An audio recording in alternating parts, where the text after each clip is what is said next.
Sometimes, the things that matter to you the most are the exact things you keep avoiding.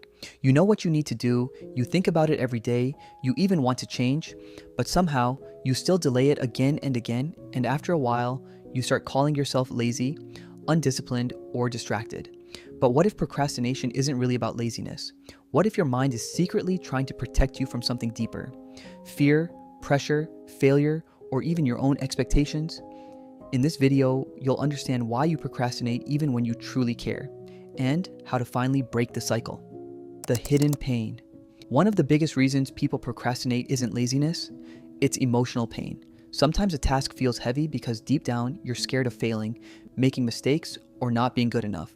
And when something emotionally threatens you, your brain naturally tries to escape it. That's why instead of starting the work, you suddenly feel the urge to scroll on your phone, watch random videos, clean your room, or do literally anything else.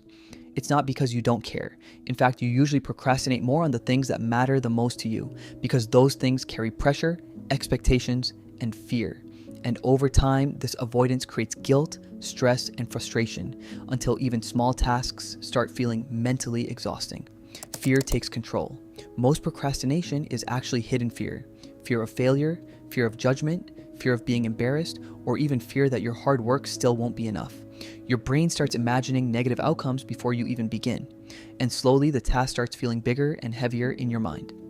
That's why you can spend hours thinking about doing something, planning it, or worrying about it, but still never take action, because fear tricks your brain into believing that avoiding the task will protect you from stress or disappointment. But in reality, avoidance only creates more anxiety. The longer you wait, the more pressure builds up, and the harder it becomes to start. The dopamine trap.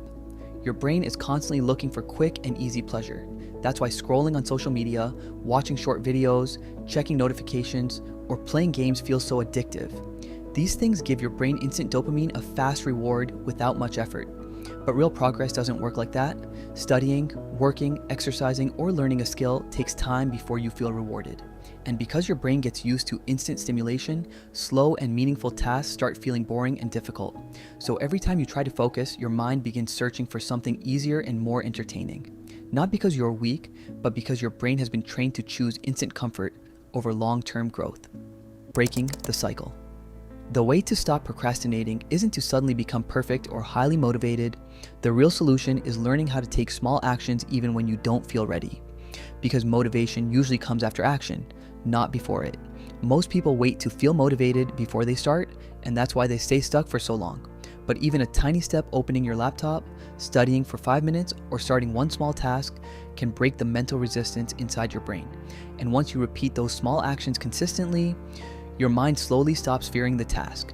That's when discipline becomes easier, and progress finally starts feeling real. Procrastination doesn't mean you're lazy, and it doesn't mean you're incapable of changing your life. Most of the time, your mind is simply stuck between fear, pressure, and the desire for comfort. But once you stop waiting for perfect motivation and start taking small actions consistently, everything slowly begins to change. Because in the end, progress isn't about being perfect every day, it's about not giving up on yourself, even on the difficult days.